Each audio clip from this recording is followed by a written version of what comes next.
नमस्कार, मैं हूं संजय शर्मा। आप देख रहे हैं 4PM गुजरात। गुजरात अभी पता नहीं देश में क्या चाहती है, किस तरह का वातावरण तैयार करना चाहती है। एक समुदाय विशेष को निशाना बनाते बनाते ईसाई भी अब निशाने पर आ गए हैं। देश के अलग अलग हिस्सों में जो घटना घट रही है वो पूरे भारत का नाम नीचे कर रही है। दैनिक भास्कर के राजनीतिक संपादक केपी मलिक से मैंने देश के अलग अलग हिस्सों में हो रही इन घटनाओं पर बातचीत की कि आपसे गुजारिश है 4PM गुजरात को सब्सक्राइब करिए, ज्वाइन करिए। चलते हैं केपी मलिक के पास। 4PM न्यूज नेटवर्क में बहुत बहुत स्वागत है केपी मलिक सर आपका। हार्दिक धन्यवाद संजय जी। बात शुरू करेंगे आपके पड़ोस के उत्तराखंड के राज्य की। और मेरा हमेशा मानना है कि जब इस तरह के फैसले होते हैं तो परिणाम गलत होते हैं। आपने एक हारे हुए विधायक को मुख्यमंत्री बना दिया और उस आदमी की जो कार्यशैली है वो हमेशा विवाद में रही। भ्रष्टाचार के कई सारे मामले सामने आए लेकिन पैसे के दम पर दबा दिए गए। उत्तराखंड में 1000 करोड़ रुपया मीडिया को बांट दिया गया जिससे पत्रकारों की मुंह बोलती सब बंद हो जाए। अब कैसी कैसी घटना सामने आ रही है। अंकिता भंडारी की हत्या को लेकर उत्तराखंड सुलग रहा है। भारतीय जनता पार्टी के कई नेताओं ने इस्तीफे दे दिए कि हम अपना मुंह बंद नहीं रख सकते। एक मासूम बच्ची, उसके शरीर को नोचने खसोटने के लिए बड़े सफेदपोश नेताओं के नाम सरकार उनको बचा रही। और शर्म की बात है कि एक और वीडियो वायरल हो रहा है उत्तराखंड की एक महिला नेत्री के पति का। वो कह रहे हैं अरे भाई शादी ब्याह जल्दी जल्दी मिल नहीं रहे, बिहार में 20-25 हजार में लड़कियां मिल जाती हैं। इतने शर्मनाक बयान सामने आ रहे हैं। मध्य प्रदेश में जहरीला पानी पीने से बच्चे मर गए। मंत्री कह रहा है घंटा घंटा शब्द इस्तेमाल कर रहा है पत्रकार के लिए। उत्तराखंड उबल रहा है। लोग कह रहे हैं 20-25 हजार में लड़कियां खरीद रहा और अभी तक कोई कार्रवाई किसी के नहीं। उत्तराखंड सरकार को बर्खास्त करना चाहिए इस तरह महिलाओं के शोषण के लिए, लेकिन कोई पूछने वाला नहीं है। आपका क्या मानना है केपी मलिक साहब? संजय जी, मुझे लगता है कि 2025 का जो साल था ये मोदी जी के लिए, भारतीय जनता पार्टी के लिए बहुत चुनौती भरा था। और मुझे लगता है कि 10 साल के प्रधानमंत्री के कार्यकाल में सबसे गंभीर साल 2025 रहा है और उसके परिणाम 2026 में आ सकते हैं। जैसे एक नीति मोदी जी की रही है कि इनको रिएक्शन नहीं देना, इनको कोई जवाब नहीं देना, इनको कोई प्रेस कॉन्फ्रेंस नहीं करनी, इनको मीडिया से कोई बात नहीं करनी है और चुप्पी मार जाओ और मामला अपने आप दब जाता है, चाहे कोई आंदोलन हो। आप मणिपुर की घटना लीजिए कि लगभग 75 दिन बाद इन्होंने मुंह खोला था मणिपुर के लिए और खाली इंटरनेट बंद करवाया था। मणिपुर किस तरह से जला था। और आपको ये भी याद होगा कि जब ये प्रधानमंत्री बने थे तो इन्होंने कहा था कि मैं पूर्वोत्तर को सम्मान दूंगा, पूर्वोत्तर जो भड़क रहा है मैं उसको शांत करूंगा। और पूर्वोत्तर में भी इन्होंने गंगा बहा दी थी। और ये पूर्वोत्तर का हाल ये हुआ कि आज पूर्वोत्तर के 7 से 8 प्रदेशों ने ये घोषणा कर दी है कि भारतीय जनता पार्टी के किसी भी नेता की एंट्री नॉर्थ ईस्ट में नहीं होगी। आज नॉर्थ ईस्ट उबल रहा है। बहुत बड़ी घटना हुई है कि नॉर्थ ईस्ट का एक लड़का उत्तराखंड में उसकी मॉब लिंचिंग की गई। और दुर्भाग्य देखिए संजय जी कि उसके जो पिताजी हैं वो बीएसएफ में है और मणिपुर के अंतर्राष्ट्रीय बॉर्डर पर सेवाएं दे रहे हैं। उनसे बड़ा देशभक्त कौन होगा।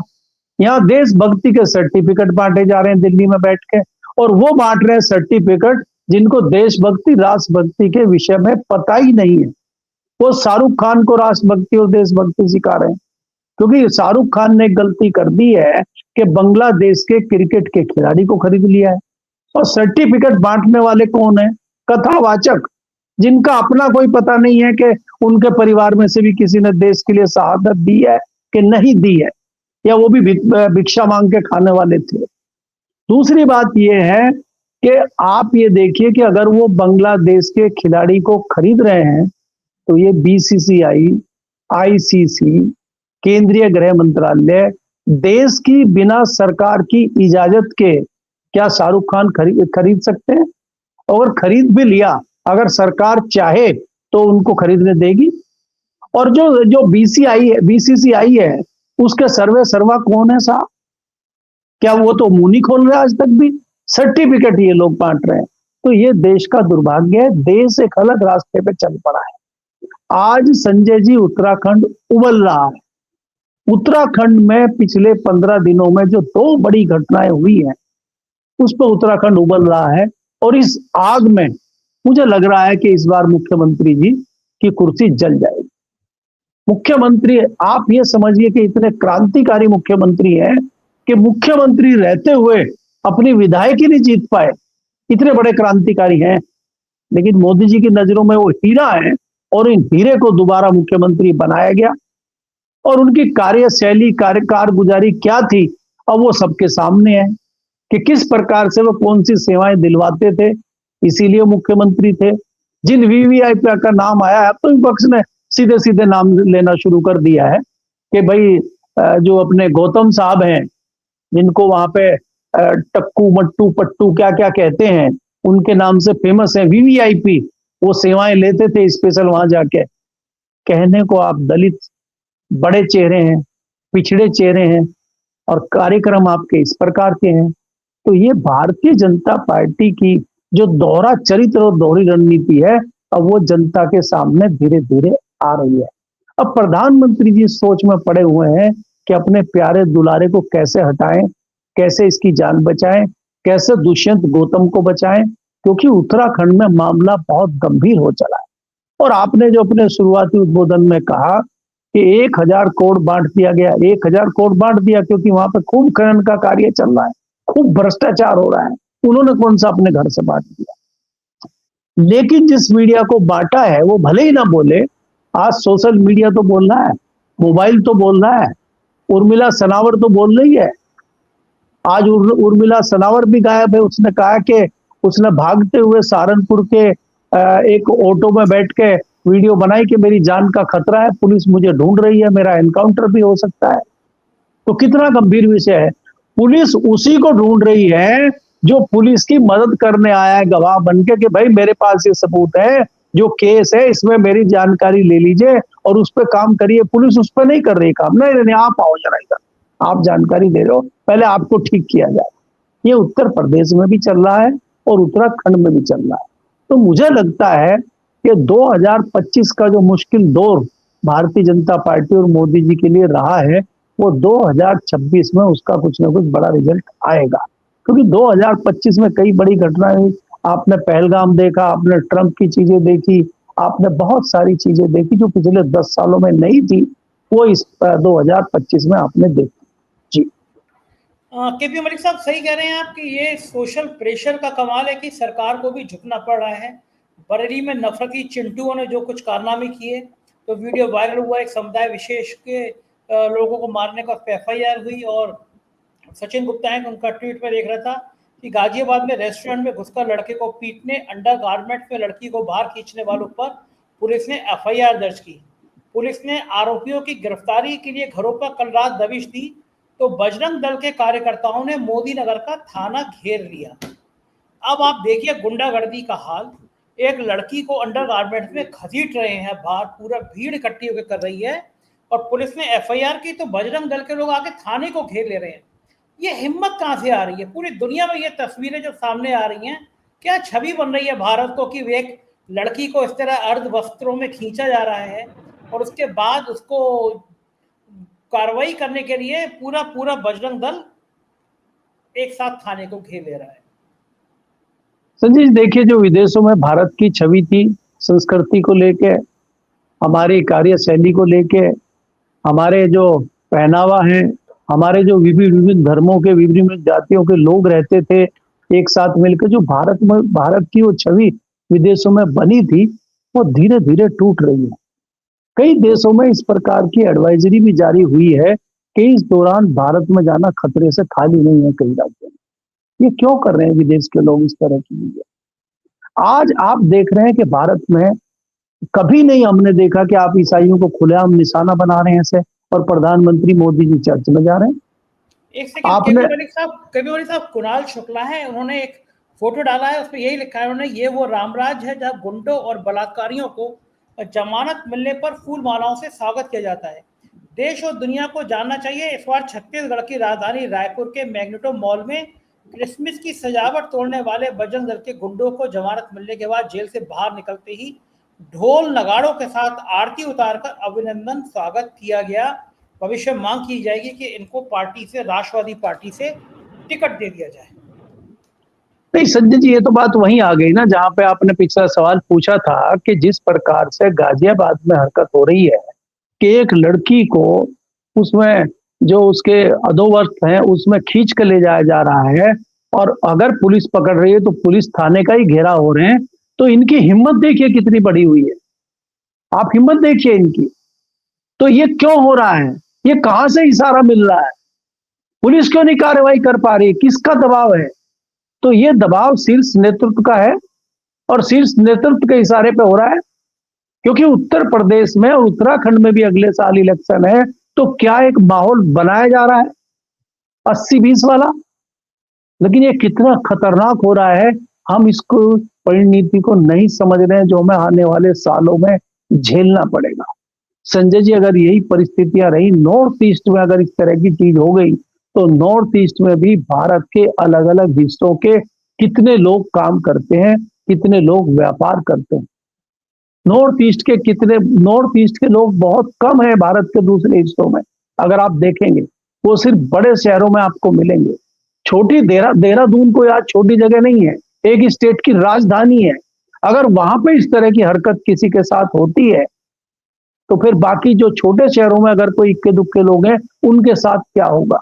आपने देखा कि उत्तर प्रदेश, ये हिसार में, हरियाणा के हिसार में एक कश्मीरी शॉल बेच रहा था, तो उसको पाकिस्तानी और कश्मीरी क्या क्या बोलने लगे। आज ही भाई ये उसके उत्तर प्रदेश के, सॉरी, बिहार के मधुबनी जिले में एक बंगाल के मजदूर को पीट के हत्या कर दी गई उसकी। उसको बताए बांग्लादेशी है, उसकी सुनी नहीं, मजदूर क्या बोलेगा? तो ये जो चल रहा है बड़े से लेकर छोटी जगहों तक, इस तरह की जो चीजें शुरू भारत में हो गई हैं, ये आने वाले समय में बहुत दुखदाई होंगी। और सरकार, जो आज जिस पार्टी की सरकार है, वो पार्टी किसी भी कीमत पे अपनी सरकार बनाना चाहती है। वो चाहती है किसी का घर जले तो जले, कोई मरे तो मरे, कोई आगजनी हो तो हो, और दंगे भड़के तो भड़के, हमारी सरकार बननी चाहिए। तो ये जो देश में अलग अलग रोज हम घटनाएं सुन रहे हैं, ये क्या आप मानते हैं इनको छोटी घटना है? सेंगर का जिस तरह से मामला चल रहा है, जिस तरह का ये अंकिता भंडारी केस उत्तराखंड में चल रहा है, ये भारतीय जनता पार्टी से ही क्यों जुड़ रहे हैं सारे केस? ये भारतीय जनता पार्टी में इस तरह से क्यों हो रहा है? बद जबानी क्यों कर रहे हैं मंत्री जी मध्य प्रदेश के? कहीं लोगों की जान जा रही है, लोग मर रहे हैं, 200 लोग हॉस्पिटल में हैं, और मंत्री जी कह रहे हैं कि घंटा आप घूम के आए हो, घंटा देख के आए हो। तो ये कहां से उनमें इतनी शक्ति आ रही है? उनको इस्तीफा देने की चिंता नहीं है क्या? अगर किसी दूसरी पार्टी में होते वो, आज कहीं दूसरी पार्टी की सरकार होती, क्या अभी तक उनका इस्तीफा नहीं हो चुका होता? तो भारतीय जनता पार्टी में इस्तीफे क्यों नहीं हो रहे? तो स्थिति बहुत गंभीर है, और अभी ये चीजें बाहर इसलिए नहीं आ रही हैं कि आपने मीडिया को मैनेज कर लिया है संजय जी। लेकिन आप ये देखिए कि मीडिया को भी अपनी साख बचाने के लिए, जो तथाकथित मीडिया है, गोदी मीडिया या बड़ा मीडिया घराने या बड़े मीडिया हाउस हम जिनको बोलते हैं, जो खाली नाम के हैं, अंदर खोखले हैं, अब तो थोड़े थोड़े वो भी आने लगे हैं। एक दो आए, आपके परम मित्र तो आ ही चुके हैं, हमने पिछली बार भी जिक्र उनका किया था। आजकल तो खूब कोई कह रहा है कि सुपारी ले ली उन्होंने मोदी जी की सरकार गिराने की, वो तो छोड़ ही नहीं रहे मामला। आज वो जो है मध्य प्रदेश वाले इशू पे कर रहे थे, फिर किसी और इशू पे करेंगे, अब वो आ गए। पता नहीं क्या हुआ, क्या गोदी मीडिया की उनकी भक्ति उतर गई, या पीछे से सप्लाई बंद हो गई? क्या हुआ समझ में ही नहीं आया हमें। पलटी कैसे उन्होंने जबरदस्त मारी। तो अब पलटियां शुरू हो गई हैं संजय जी, अब आप देख लीजिए, क्योंकि जब पलटी शुरू होगी तो दर्शक आपके भी कुछ उधर जाएंगे, क्योंकि उधर भी बहस गर्मा गर्म चल रही है आजकल। जी बिल्कुल ठीक है। नहीं, मेरे तो वैसे ही जा रहे हैं। यूट्यूब जो है वो नाराज हो गया है। पहले उसने कहा कि भारत सरकार ने कहा कोई वीडियो हटाइए आप अपने, मैंने उनको नोटिस दे दिया, तो मेरे व्यूअरशिप एकदम गिरा दी गई। और उसके बाद में मैं देख रहा हूँ कि जो सब्सक्राइबर हैं वो उनको रोक दिया गया। ये सब काम तो होता ही होता है। उधर मध्य प्रदेश में तनखा जी हैं, विवेक तनखा, बहुत जाने माने देश के अधिवक्ता हैं। बहुत बढ़िया था, उन्होंने ट्वीट किया, लिखा ये कौन सा विकसित भारत की बात हो रही है। इंदौर में लगभग 15 गरीबों की मौत प्रदूषित पानी से हो गई, 100 से अधिक अस्पताल में हैं। इंदौर में चूहों के कतरने से बच्चों की जान चली गई। जहरीले कफ सिरप से बच्चों की मौत हुई, कोई जवाबदेही नहीं, शर्म भी खत्म हो गई, एमपी की हालत चिंताजनक। आपका क्या?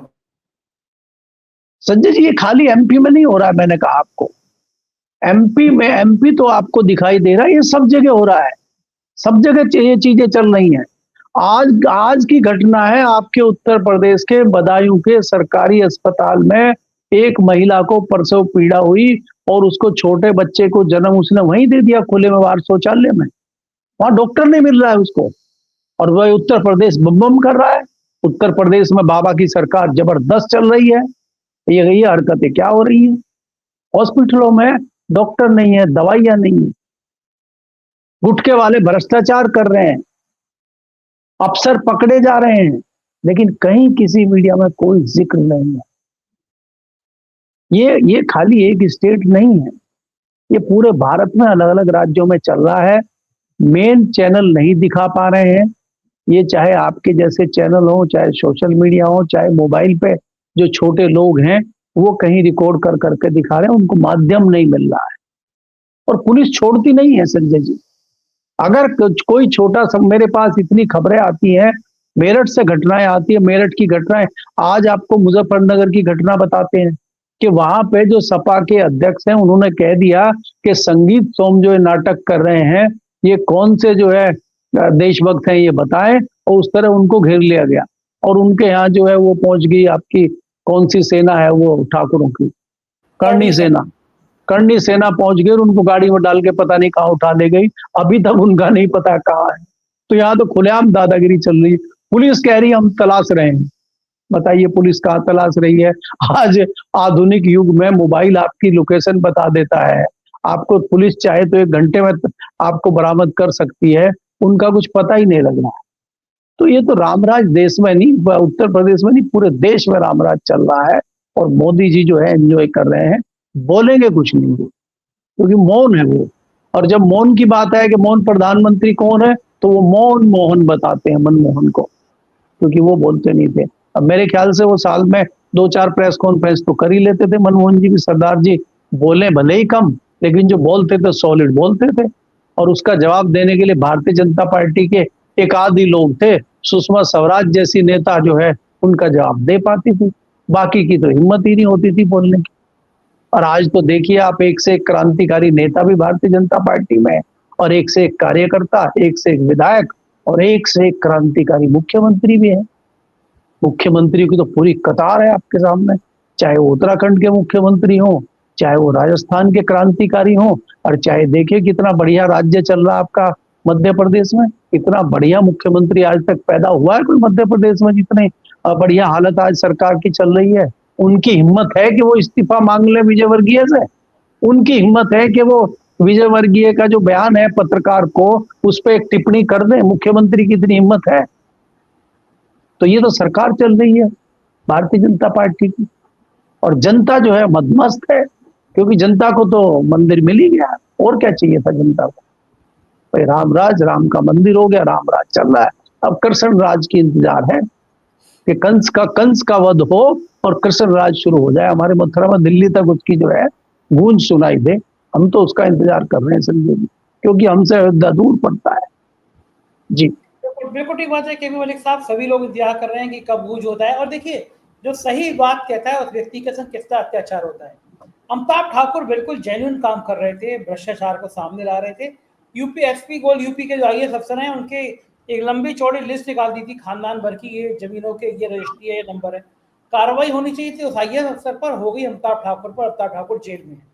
वहाँ वो भी अपनी सीडी की मांग कर रहे हैं कि भाई जो जो सीसीटीवी कैमरे वो दिए जाएं, उसकी रिकॉर्डिंग दी जाए कि पता चल सके उनकी गिरफ्तारी जायज है ना जायज है। वो आमरण अनशन में बैठ गए। दूसरी ओर जो रस्तों पर, सड़कों पर कब्जा कर रहे हैं बाहुबली कोडीन माफिया, उनके ऊपर कोई कार्रवाई नहीं। आप चले जाइए मिर्जापुर, सोनभद्र में महफूज लीजिए कि खनन कौन कर रहा है। आंखें बंद करके लोग कहेंगे ब्रजेश सिंह, विनीत सिंह, चुलबुल सिंह। कोई कार्रवाई नहीं। मिर्जापुर से लेकर सोनभद्र तक, बनारस तक आप कहीं चले जाइए, खनन माफिया धड़ल्ले से खनन कर रहे हैं, कोई कार्रवाई नहीं। लखनऊ शहर में सड़क बंद कर दे रहा है माफिया। सिपाही आलोक सिंह के घर पे बुलडोजर नहीं, कोडी भैया के घर पे कोई कार्रवाई नहीं।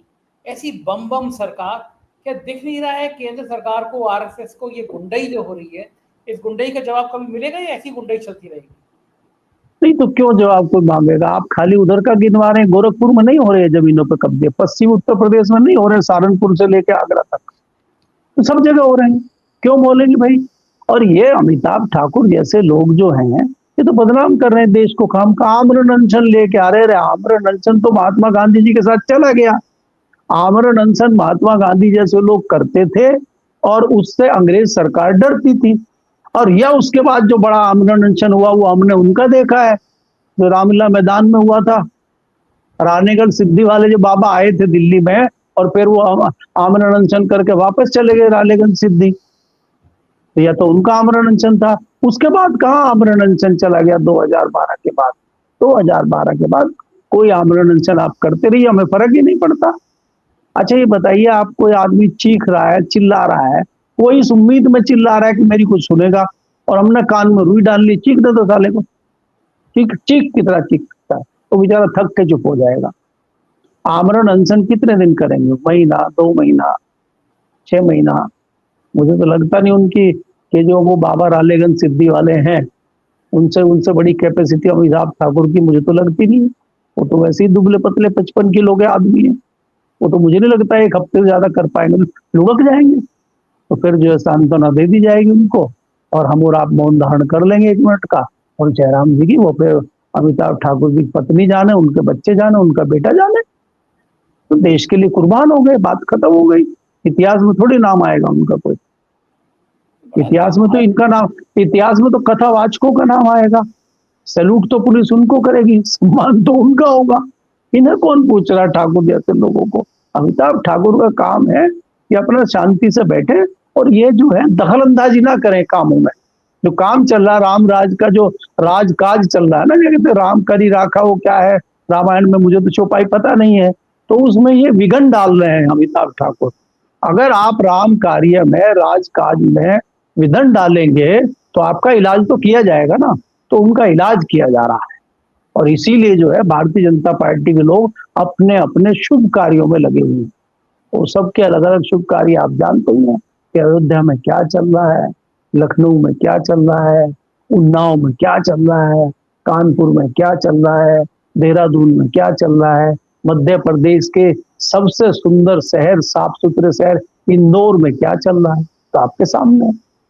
अब आप मुझे बताइए कि इतने दिन से वो लोग शिकायत कर रहे हैं, दूषित पानी पी रहे हैं, लोग मर रहे हैं, हॉस्पिटल चले गए हैं, और नेताजी कोई कह रहे हैं झूला झूला रहे हैं, नेताजी झूला झूल रहे हैं, कोई पार्टी कर रहे हैं, कोई एंजॉय कर रहे हैं, और वो बकवास और घंटा बता रहे हैं। मंत्री जब सवाल पत्रकार पूछ रहा है कि साहब मर गए हैं लोग पानी पी के, अरे बोला घंटा मर गए, कहाँ मर गए, हमें तो दिखे नहीं, तो उनको नहीं दिख रहे।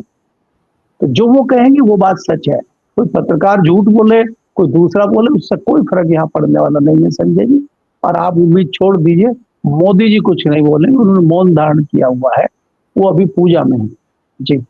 एक बात है, यही स्थिति लगती है, बड़ा खराब लगता है, कहीं साफ हवा नहीं, खाने की चीजें प्रदूषित मिल रही हैं, उसमें गंदगी फैल रही है, हवा खराब हो गई है, लोकतंत्र की खत्म हो गया है, लोकतांत्रिक आवाजें बोलने का हक नहीं बचा, और नेता जो है वो बेशर्मी का नंगा नाच रच रहे हैं। बहुत खराब। अंत में संजय जी एक छोटा सा जोड़ देता हूँ, मैंने आज ही लिखा, आपने अच्छा याद दिलाया, मैंने आज ही लिखा कि देश में खुलेआम, और जिसमें अधिक संख्या भारतीय जनता पार्टी वालों की है, नेताओं की, खुलेआम नकली खाद बन रही है, नकली बीज बन रही है, और किसान परेशान है। किसान बीज लेके आया, बैंक से लोन लेके या किसी साहूकार से पैसा लेकर, उसने अपनी फसल बोई, 15 दिन इंतजार किया, फसल उगी नहीं, तो दोबारा बीज लाए फिर, और कर्ज बंद हो गया, कर्जा भी ले लिया। ये हालत किसान की है, सुने कौन उसकी?